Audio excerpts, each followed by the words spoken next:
Hello friends, welcome to सनविक classes. हम लोग ज्योग्राफी के प्रश्न देख रहे हैं। ये दृष्टि बुक से लिया गया है, जिसमें इंडियन ज्योग्राफी देख चुके हैं। आज देखेंगे विश्व भूगोल यानी वर्ल्ड ज्योग्राफी के प्रश्न। तो बिना समय बर्बाद किए शुरू करते हैं, लेकिन उससे पहले नए हैं तो सब्सक्राइब जरूर कर ले, क्योंकि इस चैनल पे प्रश्नों के माध्यम से आपकी तैयारी की रिवीजन कराया जाता है। जितना ज़्यादा आप प्रश्न देखेंगे उतना ज़्यादा आपको फायदा होगा। तो आइए शुरू करते हैं विश्व के भूगोल के पहले प्रश्न से।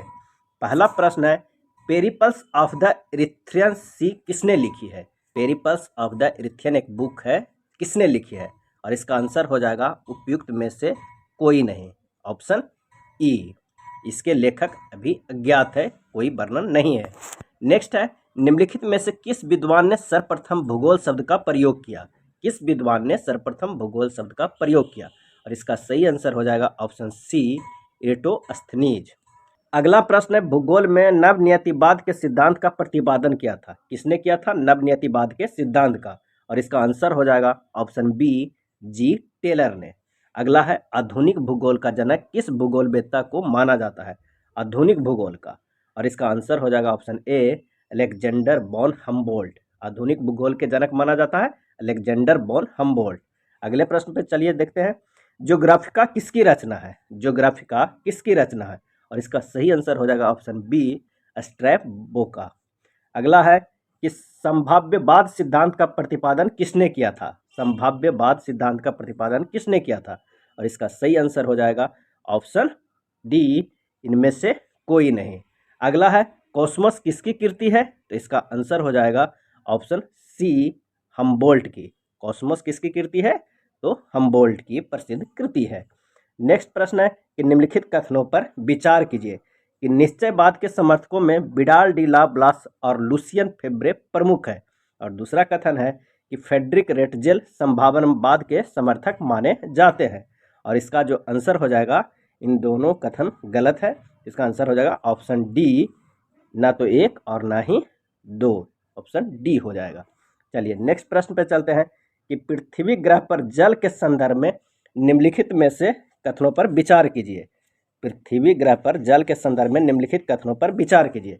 कथन है कि नदियों और झीलों में जल की मात्रा भूजल की मात्रा से अधिक है। और दूसरा जो कथन है वो है, ध्रुवीय हिमछद और हिमनदों में जल की मात्रा भूजल की मात्रा से अधिक है। और इनमें कौन सा सही है ये बताना है। इसका आंसर हो जाएगा केवल कथन दो सही है, ध्रुवीय हिमछद और हिमनदों में जल की मात्रा भूजल की मात्रा से अधिक है। आंसर हो जाएगा बी।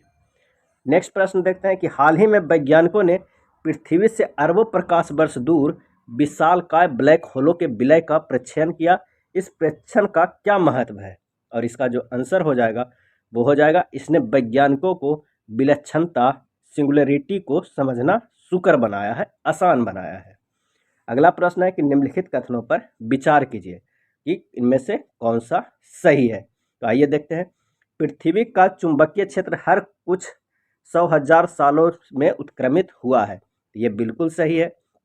पृथ्वी जब 4,000 मिलियन वर्षों से भी अधिक पहले बनी तो ऑक्सीजन 54% थी और कार्बन डाइऑक्साइड नहीं थी। ये कथन गलत है। जब जीवित जीव पैदा हुए उन्होंने पृथ्वी के आरंभिक वायुमंडल को बदल दिया। ये भी कथन सही है। इसका आंसर हो जाएगा ऑप्शन सी, पहला और तीसरा कथन सही है। आइए नेक्स्ट प्रश्न पे चलते हैं कि इनमें से किसने पहली बार यह व्याख्या की थी कि पृथ्वी के अपनी धुरी पर घूमने के कारण प्रतिदिन सूर्योदय एवं सूर्यास्त होता है? और इसका आंसर हो जाएगा ऑप्शन ए, आर्यभट्ट। पृथ्वी के अपनी धुरी पर घूमने के कारण प्रतिदिन सूर्योदय एवं सूर्यास्त होता है, ये सबसे पहले व्याख्या आर्यभट्ट ने किए थे। अगला प्रश्न है कि एक निश्चित आकृति में व्यवस्थित ताराओं का समूह कहलाता है? और इसका आंसर हो जाएगा ऑप्शन बी, नक्षत्र। निश्चित आकृति में व्यवस्थित ताराओं का समूह को नक्षत्र कहते हैं। अगला है, इंटरनेशनल एस्ट्रोनॉमिकल यूनियन द्वारा सन 2006 में दी गई एक नई परिभाषा के अनुसार निम्नलिखित में कौन सा ग्रह नहीं रहा? तो कौन सा ग्रह नहीं रहा? इसका आंसर हो जाएगा ऑप्शन सी, प्लूटो। प्लूटो मिलाकर 9 ग्रह थे, लेकिन 2006 में इसे हटा दिया गया, तो इस अब टोटल 8 ग्रह रह गए हैं। अगला है, पृथ्वी का निकटतम ग्रह कौन सा है? इसका जो सही आंसर हो जाएगा वो हो जाएगा ऑप्शन ए, शुक्र ग्रह। पृथ्वी का निकटतम ग्रह कौन सा है? तो शुक्र ग्रह है। और बुध सूर्य से निकटतम ग्रह है। अगला है सूर्य के गिर्द एक परिक्रमा के लिए निम्न में से कौन सा एक ग्रह अधिकतम समय लेता या लेती है, और इसका आंसर हो जाएगा ऑप्शन बी बृहस्पति। सूर्य के गिर्द मतलब चारों तरफ एक परिक्रमा करने के लिए सबसे ज़्यादा समय लेती है बृहस्पति। नेक्स्ट है निम्नलिखित में कौन सा सौरमंडल का भाग नहीं है, और इसका आंसर हो जाएगा ऑप्शन डी निहारिका सौरमंडल का भाग नहीं है, जबकि क्षुद्र ग्रह ग्रह और धूमकेतु सौरमंडल के भाग है।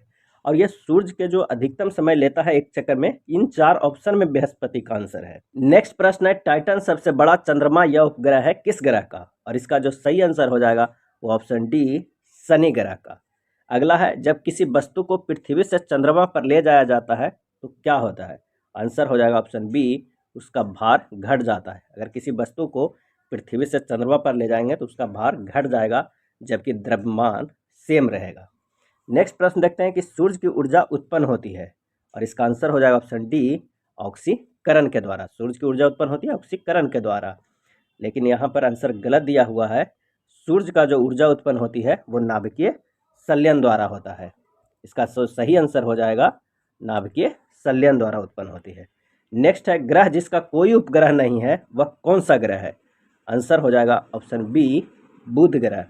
वह ग्रह जिसका कोई उपग्रह नहीं है तो बुध ग्रह। नेक्स्ट है सौरमंडल में सबसे बड़ा ग्रह कौन सा है, और इसका सही आंसर हो जाएगा ऑप्शन ए बृहस्पति सौरमंडल का सबसे बड़ा ग्रह है।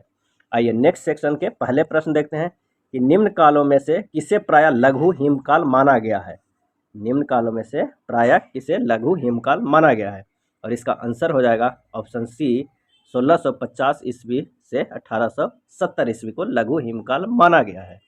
अगला है महान हिमयुग का संबंध किससे है, महान हिमयुग का संबंध किससे है, और इसका आंसर हो जाएगा ऑप्शन ए प्लीस्टोसीन से है। अगला है विश्व के 2 सबसे छोटे महाद्वीप है कौन है, विश्व के 2 सबसे छोटे महाद्वीप, और इसका आंसर हो जाएगा ऑप्शन सी ऑस्ट्रेलिया और यूरोप। ऑस्ट्रेलिया और यूरोप विश्व के 2 सबसे छोटे महाद्वीप है। अगला प्रश्न है कि डायनासोर का काल आज से कितने वर्ष पहले था, और इसका सही आंसर हो जाएगा ऑप्शन ए 5 करोड़ वर्ष पूर्व था। डायनासोर का काल आज से 5 करोड़ वर्ष पूर्व था। अगला प्रश्न देखते हैं कि निम्न विद्वानों में से किसने सुझाव दिया है कि पृथ्वी की उत्पत्ति गैसों और धूलकणों से हुई है, और इसका जो सही आंसर हो जाएगा वो हो जाएगा ऑप्शन डी ओ सिम्ड ने दिया है कि पृथ्वी की उत्पत्ति गैसों और धूलकणों से हुई है। नेक्स्ट प्रश्न है कि बिग बैंग सिद्धांत के अनुसार ब्रह्मांड की उत्पत्ति लगभग कितने वर्ष पूर्व हुई थी, और इसका आंसर हो जाएगा ऑप्शन बी 14 अरब वर्ष पूर्व हुई थी बिग बैंग सिद्धांत के अनुसार। हाल ही में किए गए महाप्रयोग लार्ज हेड्रॉन कोलाइडर का संबंध किससे है, और इसका आंसर हो जाएगा ऑप्शन सी ब्रह्मांड से है, ब्रह्मांड की उत्पत्ति से ले। नेक्स्ट है वायुमंडल में सर्वाधिक मात्रा प्रतिशत पाई जाने वाली गैस कौन सी है, आंसर हो जाएगा ऑप्शन डी नाइट्रोजन। वायुमंडल में सर्वाधिक मात्रा में कौन सी गैस पाई जाती है तो वो है नाइट्रोजन। अगला है निम्न में से कौन सा अंतराल पर्वतीय पठार का उदाहरण है, और इसका आंसर हो जाएगा ऑप्शन सी तिब्बत का पठार। अंतराल पर्वतीय पठार का उदाहरण है तिब्बत का पठार। अगला प्रश्न है कि निम्न में से कौन सा पर्वत ज्वालामुखी पर्वत से संबंधित नहीं है, और इसका आंसर हो जाएगा ऑप्शन ए हिमालय पर्वत। कौन सा पर्वत ज्वालामुखी पर्वत से संबंधित नहीं है तो हिमालय पर्वत। नेक्स्ट प्रश्न है कि उत्तरी गोलार्ध में वर्ष का सबसे लंबा दिन आमतौर पर कब होता है, और इसका आंसर हो जाएगा ऑप्शन बी जून महीने के दूसरा पखवाड़ा में। अगला प्रश्न है कि निम्नलिखित में कौन सा एक कथन सही नहीं है, इसमें से बताना है कि निम्नलिखित में कौन सा एक कथन सही नहीं है। तो आइए देखते हैं कौन सा कथन नहीं है। सूर्य पृथ्वी और चंद्रमा की 180 डिग्री कोण की एक सीधी रेखा की स्थिति युति ब्यूति बिंदु सिजिगीय कहलाती है, तो ये बिल्कुल सही है। युति ब्यूति बिंदु संयोजन सूर्य ग्रह का कारण है, ये भी सही है। युति ब्यूति बिंदु प्रतिकूलता चंद्रग्रहण का कारण है, ये भी सही है। नेक्स्ट है युति ब्यूति बिंदु संयोजन केवल उपसौर के समय है, ये गलत है। इसका सही आंसर हो जाएगा ऑप्शन डी। आइए नेक्स्ट प्रश्न पे चलते हैं कि महासागरों और समुद्रों में ज्वार भाटा किसके कारण होता है। नीचे गए कूट को देख के बताना इनमें से कितने सही है। तो सूर्य के गुरुत्वीय बल से, तो ये बिल्कुल सही है। चंद्रमा के गुरुत्वीय बल से, ये भी सही है। पृथ्वी के अपकेंद्रीय बल से, ये भी सही है। इसका आंसर हो जाएगा ऑप्शन डी 1, 2 और 3। नेक्स्ट प्रश्न है कि मौसम बदलने का क्या कारण है, और इसका आंसर हो जाएगा ऑप्शन सी पृथ्वी का सूर्य के चारों ओर चक्कर लगाना व अपने अक्ष पर झुका होना मौसम बदलने का मुख्य कारण है। अगला है चंद्रग्रहण होता है, कब होता है और जब क्या आता है? इसका आंसर हो जाएगा सूर्य और चंद्रमा के बीच पृथ्वी आ जाती है तब चंद्रग्रहण होता है, यानी सूर्य की रोशनी ढक जाएगा पृथ्वी से, किस पे जो रोशनी जा रही थी? चंद्रमा पर, इसलिए चंद्रमा पर ग्रहण लग जाता है, इसे चंद्रग्रहण कहते हैं। नेक्स्ट है निम्नलिखित तिथियों में से किस में दोपहर को आपकी छाया सबसे छोटी होती है, और इसका आंसर हो जाएगा ऑप्शन सी 21 जून को। अगला है जब अर्धचंद्र होता है तो सूर्य पृथ्वी तथा चंद्रमा के बीच का कोण कितना डिग्री होता है? इसका आंसर हो जाएगा ऑप्शन बी 90 डिग्री का। विषुव या इक्विनॉक्स वर्ष के 2 काल जब दिन और रात बराबर होते हैं, कब कब बराबर होते हैं? इसका आंसर हो जाएगा 21 मार्च और 23 सितंबर को इक्विनॉक्स वर्ष के 2 काल कहलाते हैं, दिन और रात जब बराबर होते हैं। नेक्स्ट प्रश्न है कि दिन रात जिस कारण होते हैं वह क्या है? इसका आंसर हो जाएगा ऑप्शन बी भू परिभ्रमण, पृथ्वी को अपने अक्ष पर घूमने के कारण दिन रात होती है। नेक्स्ट है 22 दिसंबर 1999 को पूर्णिमा के चंद्रमा के समान से अधिक चमकदार होने के लिए मुख्य उत्तरदायी कारक था, क्या था? इसका आंसर हो जाएगा ऑप्शन ए अपसौर। अगला प्रश्न है कि बृहद ज्वार आता है, कब आता है? और इसका सही आंसर हो जाएगा जब सूर्य पृथ्वी तथा चंद्रमा एक सीधी रेखा में होते हैं तो बृहद ज्वार आते हैं। नेक्स्ट सेक्शन के पहला प्रश्न आइए देखते हैं कि भूमध्य रेखा निम्नलिखित में से किस देश से होकर नहीं गुजरती है? भूमध्य रेखा, और इसका सही आंसर हो जाएगा ऑप्शन बी मैक्सिको से होकर नहीं गुजरती है। अगला है किसी जगह का स्थानीय समय 6 बजे प्रातः है जबकि ग्रीनविच मीन टाइम 3 बजे प्रातः है, उस जगह का देशांतर रेखा क्या होगी? और इसका आंसर हो जाएगा ऑप्शन बी 45 डिग्री पूर्व हो जाएगी। नेक्स्ट है निम्नलिखित में कौन सा एक जल डमरू मध्य अंतर्राष्ट्रीय तिथि रेखा के सर्वाधिक निकट है? आंसर हो जाएगा ऑप्शन बी बेरिंग जल डमरू मध्य। अगला प्रश्न है कि प्रधान याम्योत्तर गुजरती है, कहाँ से होकर गुजरती है? इसमें बताना है कि इसमें से कौन कौन से देश से होकर गुजरती है। आंसर हो जाएगा वो अल्जीरिया से गुजरती है और फ्रांस से, ऑप्शन ए। नेक्स्ट है कर्क रेखा नहीं गुजरती है, इन देशों में से कौन से देश है जहाँ से कर्क रेखा नहीं गुजरती है? इसका जो आंसर हो जाएगा वो है ईरान से कर्क रेखा नहीं गुजरती, जबकि मिस्र, भारत और म्यांमार से गुजरती है। शून्य अक्ष अंशांश तथा शून्य अक्ष देशांतर अवस्थित है, कहाँ अवस्थित है? तो इसका सही आंसर हो जाएगा ऑप्शन ए अटलांटिक महासागर में। शून्य अंश अक्षांश तथा शून्य अंश देशांतर स्थित है अटलांटिक महासागर में। अगला प्रश्न है कि भूमध्य रेखा, कर्क रेखा और मकर रेखा तीनों निम्न में से किस एक महाद्वीप से गुजरती है? और इसका सही आंसर हो जाएगा ऑप्शन ए अफ्रीका से, एकमात्र महाद्वीप है अफ्रीका से जहां ये तीनों रेखा गुजरती है। नेक्स्ट है कौन सा देशांतर प्रधान याम्योत्तर के साथ मिलकर ग्लोब पर बृहत वृत्त का निर्माण करता है? और इसका आंसर हो जाएगा ऑप्शन डी 180 डिग्री का। अगला है अंतर्राष्ट्रीय दिनांक रेखा खींची जाती है, और इसका सही आंसर हो जाएगा ऑप्शन सी प्रशांत महासागर से होकर। नेक्स्ट है जिस अक्षांश पर वार्षिक तापांतर न्यूनतम होता है वह है, और इसका सही आंसर हो जाएगा ऑप्शन ए भूमध्य रेखा। किसी स्थान का मानक समय निर्धारित करने का आधार होता है, आंसर हो जाएगा ऑप्शन डी प्रधान मध्याह्न रेखा। अगला है जब 82 डिग्री 30 मिनट पूर्व देशांतर पर मध्यांतर हो तब प्रातः के 6:30 किस देशांतर या अंश पर बजेंगे? आंसर हो जाएगा ऑप्शन सी 0 डिग्री पूर्व या पश्चिम पे। नेक्स्ट प्रश्न चलते हैं अगले सेक्शन का कि पृथ्वी की आंतरिक परतों का घनत्व ऊपरी परतों की अपेक्षा होता है। ये बताना है कि पृथ्वी की आंतरिक परतों का घनत्व ऊपरी परतों की अपेक्षा होता है, और इसका आंसर हो जाएगा ऑप्शन बी अधिक। अगला है सियाल के मुख्य संगठक कौन सा है? और इसका सही आंसर हो जाएगा सिलिका और एल्युमिनियम, SI से सिलिका, Al से एल्युमिनियम। नेक्स्ट है पृथ्वी की उत्पत्ति संबंधी स्रोतों के अंतर्गत ग्रहाणु परिकल्पना के अनुसार पृथ्वी के कोर केंद्र को माना गया है, सही आंसर हो जाएगा ऑप्शन बी ठोस। नेक्स्ट है किसी भूकंपीय तरंग की गति सबसे कम तथा तीव्रता सर्वाधिक होती है, किस भूकंपीय तरंग की गति सबसे कम और तीव्रता सर्वाधिक होती है? और इसका सही आंसर हो जाएगा ऑप्शन ए एल तरंग की। नेक्स्ट प्रश्न देखते हैं, मोह असंबंधता अलग करती है, मोह असंबंधता अलग करती है, और इसका आंसर हो जाएगा ऑप्शन ए क्रस्ट तथा मेटल को। नेक्स्ट प्रश्न है कि महाद्वीपीय क्रस्ट का निर्माण किन चट्टानों से मिलकर हुआ है? और इसका आंसर हो जाएगा ऑप्शन सी ग्रेनाइट चट्टान से। महाद्वीपीय क्रस्ट का निर्माण हुआ है ग्रेनाइट चट्टान से। अगला है दुर्बलता मंडल कहाँ स्थित है? सही आंसर हो जाएगा ऑप्शन डी मेटल के ऊपरी भाग में। नेक्स्ट है कोर के आंतरिक भाग का निर्माण हुआ है, आंसर हो जाएगा ऑप्शन ए निकेल तथा आयरन से। सबसे ऊपर सियाल, उसके बाद सीमा, उसके बाद नीफे। नेक्स्ट सेक्शन के पहले प्रश्न देखते हैं, उसमें सुमेलित करना है कि कौन सा ज्वालामुखी पर्वत किस देश में स्थित है। आइए सुमेलित करते हैं और देखते हैं कि कौन सा ज्वालामुखी पर्वत किस देश में है। तो माउंट रेनर, जो माउंट रेनर है वो है यूएसए में, और माउंट एटना जो है वो इटली में है, माउंट पेरिकुटिन जो है वो मैक्सिको में है, और माउंट एपो जो है वो फिलीपींस में है। माउंट रेनर यूएसए में, माउंट एटना इटली में। आंसर हो जाएगा ऑप्शन बी। अगले प्रश्न पे चलते हैं कि पृथ्वी की सतह का वह भाग जिस पर भूकंपीय तरंगों को सर्वप्रथम रिकॉर्ड किया जाता है क्या कहलाता है? और इसका आंसर हो जाएगा ऑप्शन बी अधिकेंद्र कहलाता है। निम्नलिखित में कौन विश्व का सबसे ऊंचा ज्वालामुखी पर्वत है? इसका सही आंसर हो जाएगा ऑप्शन डी माउंट कोटोपैक्सी।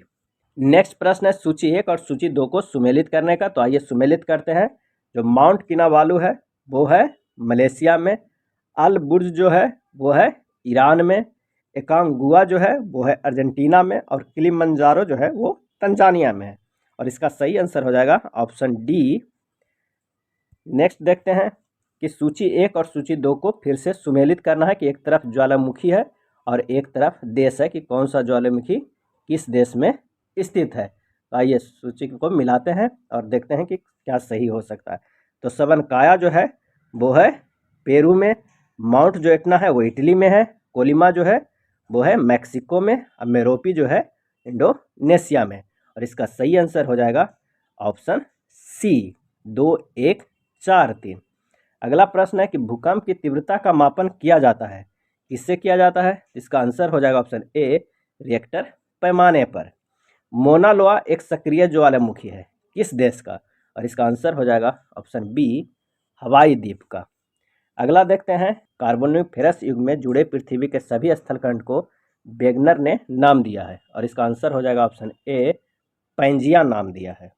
अगला है निम्नलिखित पर विचार कीजिए और बताइए कि पृथ्वी के पृष्ठ पर गतिक परिवर्तन लाने के लिए कौन सा जिम्मेदार है। और इसका जो आंसर हो जाएगा वो होगा विद्युतीय चुंबकीय विकिरण, ये सही है। भूतापीय ऊर्जा भी, गुरुत्वीय बल भी, प्लेट संचलन भी, पृथ्वी का घूर्णन भी, और पृथ्वी का परिक्रमण भी।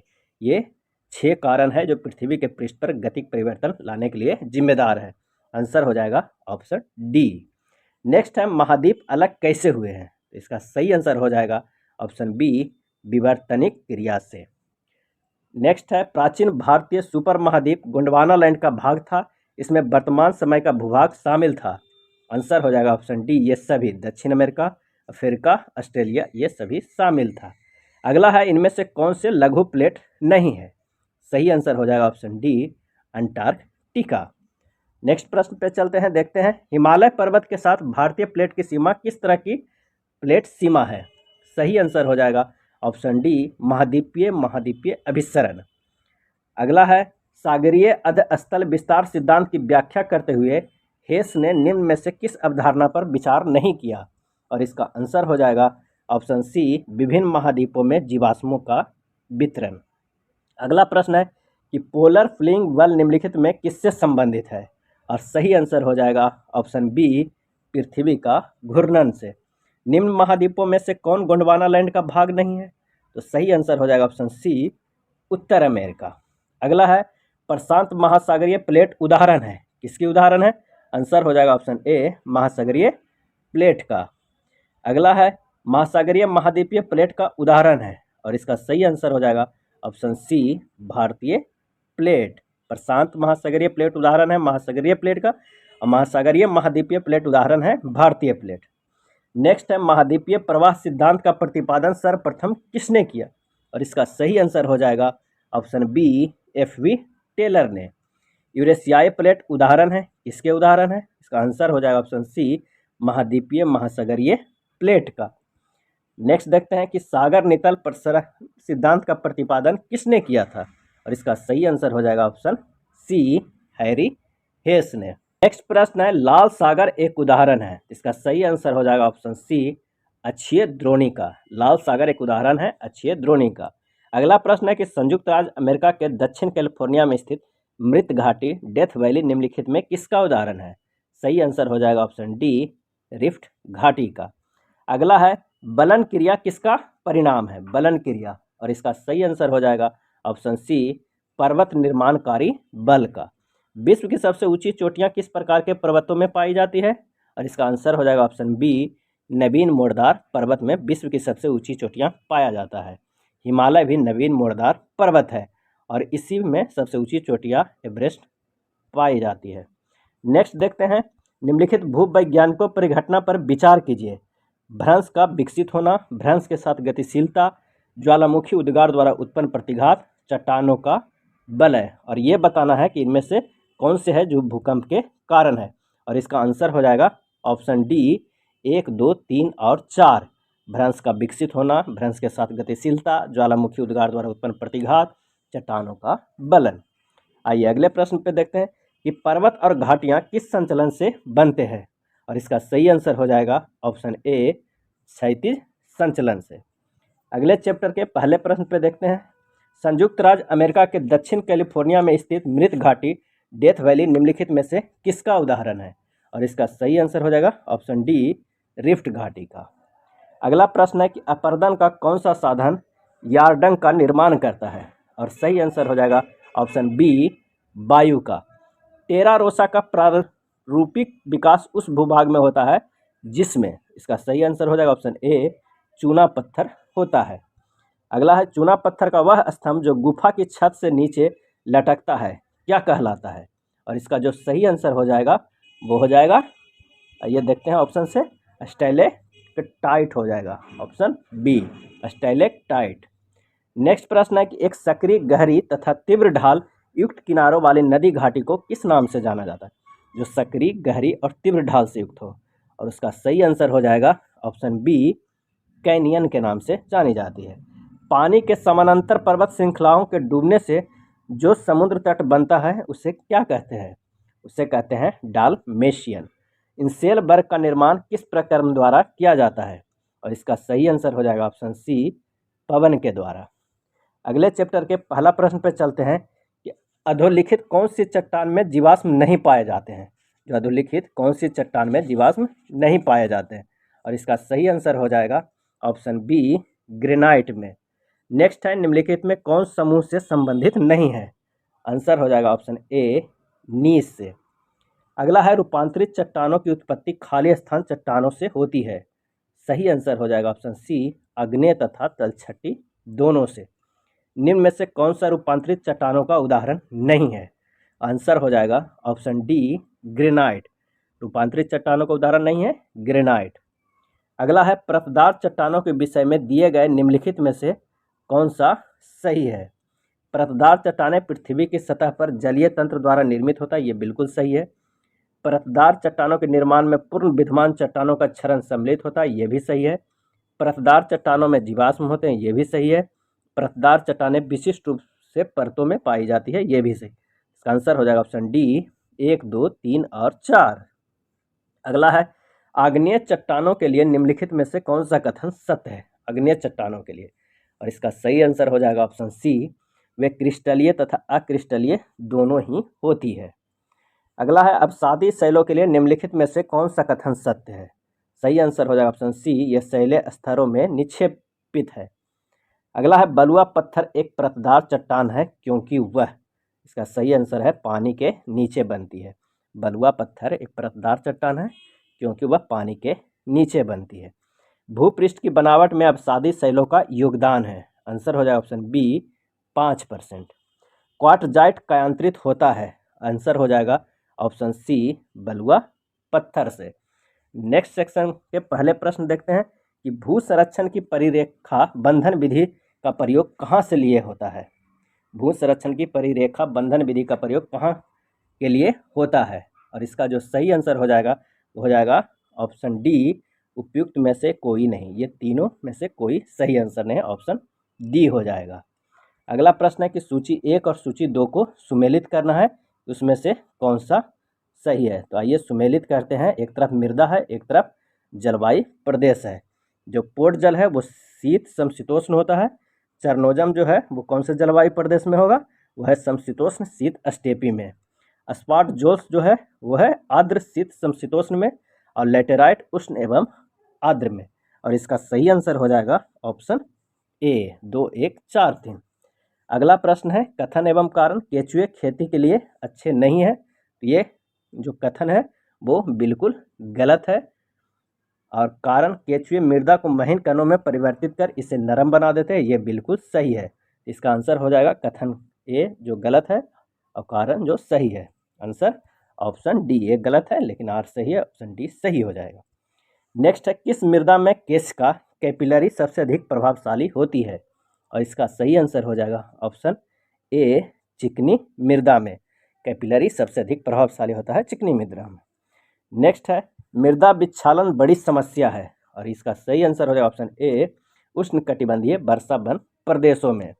आइए नेक्स्ट सेक्शन के पहला प्रश्न देखते हैं कि निम्नलिखित फसलों में कौन सी एक मीथेन और नाइट्रस ऑक्साइड दोनों का सर्वाधिक महत्वपूर्ण मानवोद्भवी स्रोत है, और इसका सही आंसर हो जाएगा ऑप्शन बी धान की। नेक्स्ट है कृषि की धान गहनता प्रणाली का जिसमें धान की खेती का बारी बारी से क्लेदन और शुष्कन किया जाता है, क्या परिणाम होता है। बीज की कम आवश्यकता, मीथेन का कम उत्पादन, बिजली की कम खपत। और इसका जो सही आंसर हो जाएगा वो ये तीनों सही है, 1, 2 और 3 ऑप्शन डी। अगला प्रश्न है कि स्थायी कृषि पर्माकल्चर पारंपरिक रासायनिक कृषि से किस तरह भिन्न है, और ये बताना है कि इनमें से कौन कौन सही है। तो अस्थायी कृषि एक धन्य कृषि पद्धति को हतोत्साहित करती है, किंतु पारंपरिक रासायनिक कृषि में एक धन्य कृषि पद्धति की प्रधानता है। तो ये बिल्कुल सही है। इसका दूसरा स्टेटमेंट भी सही है और तीसरा स्टेटमेंट गलत है।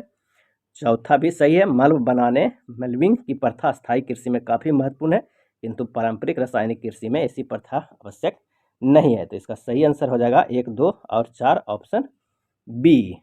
नेक्स्ट देखते हैं कि निम्नलिखित में से कौन सी फसल न्यूनतम जल दक्ष लिस्ट वाटर एफिशिएंट फसल है, और इसका आंसर हो जाएगा ऑप्शन ए गन्ना। कौन सा एक कोको का प्रमुख उत्पादक देश नहीं है, सही आंसर हो जाएगा ऑप्शन ए लातविया। विश्व के निम्नलिखित प्रदेशों में किसमें खट्टे रसीले फलों का उत्पादन बहुत विकसित है, सही आंसर हो जाएगा ऑप्शन सी भूमध्य सागरीय प्रदेश में। अगला प्रश्न है कि यह फसल उपोष्ण प्रकृति की है, उसके लिए कठोर पाला हानिकारक है, विकास के लिए उसे कम से कम 210 पाला रहित दिवसों और 50 से 100 सेंटीमीटर वर्षा की आवश्यकता पड़ती है, हल्की सुअपवाहित मृदा जिसमें नमी धारण करने की क्षमता है, उसकी खेती के लिए आदर्श रूप से अनुकूल है। यह फसल निम्नलिखित में से कौन सी है, और सही आंसर हो जाएगा ऑप्शन ए कपास की बात किया जा रहा है। आइए सुमेलित करना देखते हैं। एक तरफ सूची 1 है और सूची 2 है। एक तरफ आर्थिक क्रिया कृषि प्रदेश है और एक तरफ देश है, और देखना है कि इनमें से कौन सा सुमेलित होता है। तो आइए देखते हैं। वाणिज्यिक दुग्ध उत्पादन जो है वो डेनमार्क में, वाणिज्यिक अन्न उत्पादन जो है वो है कहाँ पे, अर्जेंटीना में। वाणिज्यिक बागाती कृषि जो है वो है मलेशिया में, और वाणिज्यिक फल उत्पादन वो है फ्रांस में। इसका आंसर हो जाएगा ऑप्शन ए। अगला प्रश्न है निम्नलिखित में कौन सा एक पादप समूह जो नवीन विश्व न्यू वर्ल्ड में कृषि योग बनाया गया तथा इसका प्राचीन विश्व ओल्ड वर्ल्ड में प्रचलन शुरू किया गया। आंसर हो जाएगा ऑप्शन ए तंबाकू, कोको और रबड़। निम्नलिखित में कौन सा देश पिछले 5 वर्षों के दौरान विश्व में चावल का सबसे बड़ा निर्यातक रहा, सही आंसर हो जाएगा ऑप्शन बी भारत। नेक्स्ट प्रश्न है सुमेलित करने का। एक तरफ फसलें हैं और एक तरफ कौन से क्षेत्र या देश में सबसे ज़्यादा पाए जाते हैं।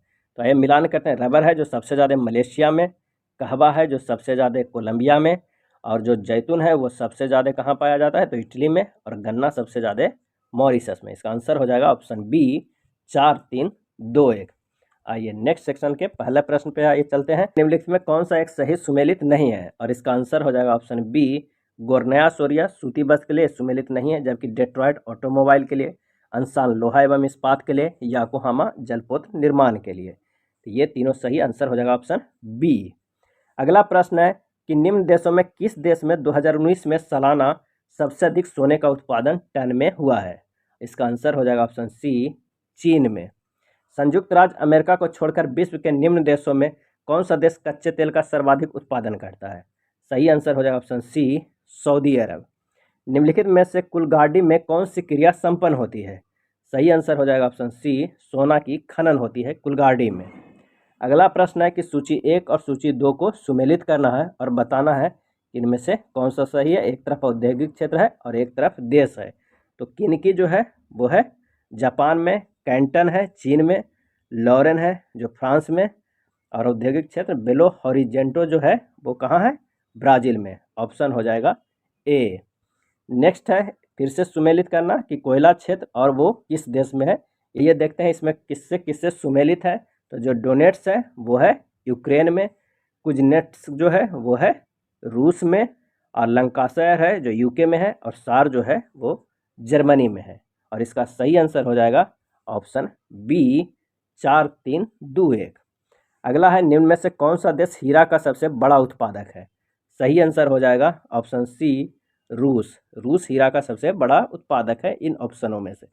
अगला है लौह इस्पात केंद्र और एक तरफ देश है। तो आइए मिलाते हैं इसमें से कौन सा मैच करता है। तो जो हैमिल्टन है वो है कनाडा में, और बर्मिंघम जो है वो है यूनाइटेड किंगडम में, एसन जो है वो है जर्मनी में, अंसन जो है वो चीन में। आंसर हो जाएगा ऑप्शन सी। अगला प्रश्न है कि रूर बेसिन प्रसिद्ध औद्योगिक क्षेत्र है, कहाँ है? इसका सही आंसर हो जाएगा ऑप्शन बी जर्मनी में। फिर से सुमेलित करने का है, एक तरफ लौह क्षेत्र है एक तरफ संबंधित क्षेत्र है, और देखना है कि कौन सा इससे सुमेलित होता है। तो आइए देखते हैं। लॉरेन जो है वो फ्रांस में है, और मिडलैंड जो है वो यूके में है, किरूना स्वीडन में है, कोस्ताने कजाकिस्तान में है। और इसका जो सही आंसर हो जाएगा वो हो जाएगा ऑप्शन सी। नेक्स्ट देखते हैं निम्नलिखित में कौन सा विकल्प अन्य तीन में से भिन्न है? और इसका जो आंसर हो जाएगा वो हो जाएगा ऑप्शन डी बॉक्साइड। निम्नलिखित में कौन सुमेलित नहीं है? बताना इनमें से कौन सुमेलित नहीं है। तो जो किम्बरले हीरा की खान है तो ये बिल्कुल सही है। बिटवांट सरेन सोना की ये भी सही है। कटंगा तांबा के ये भी सही है। सार लौयस का ये गलत है। तो इसका सही आंसर हो जाएगा ऑप्शन डी। कोयला एक उदाहरण है, किस चट्टान का उदाहरण है? सही आंसर हो जाएगा ऑप्शन सी परतदार चट्टानों का। अंतर्राष्ट्रीय स्तर पर मैसाम्बी रेत जिस उत्पाद के लिए प्रसिद्ध है वह है। आंसर हो जाएगा ऑप्शन सी लौयस के लिए। नेक्स्ट है कोयला कच्चा तेल एवं प्राकृतिक गैस से कहलाते हैं, और इसका सही आंसर हो जाएगा ऑप्शन डी जीवाश्मिक फ्यूल ईंधन। निम्नांकित में से किसका सुमेल नहीं है? इसका सही आंसर हो जाएगा ऑप्शन डी बर्मिंघम जलपोत निर्माण के लिए सुमेलित नहीं है, जबकि डेट्रॉयट ऑटोमोबाइल्स के लिए, मैग्नीटोस्कोर्स लोहा एवं इस्पात के लिए, जोहानसबर्ग सोना खनन के लिए, ये तीनों सही है। अगला प्रश्न है जोहानसबर्ग विख्यात है किसके लिए? तो इसका आंसर हो जाएगा ऑप्शन ए स्वर्ण खनन हेतु।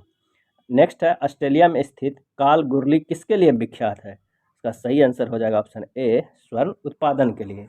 ये वीडियो था विश्व भूगोल के पार्ट 1, और नेक्स्ट वीडियो जल्द ही आएगा विश्व भूगोल से पार्ट 2, और इसके साथ ही दृष्टि के ज्योग्राफी का बुक समाप्त हो जाएगा उसके अभ्यास प्रश्नों का। तो अगर वीडियो अच्छा लगा हो तो प्लीज़ लाइक एंड शेयर कर दीजिएगा। धन्यवाद।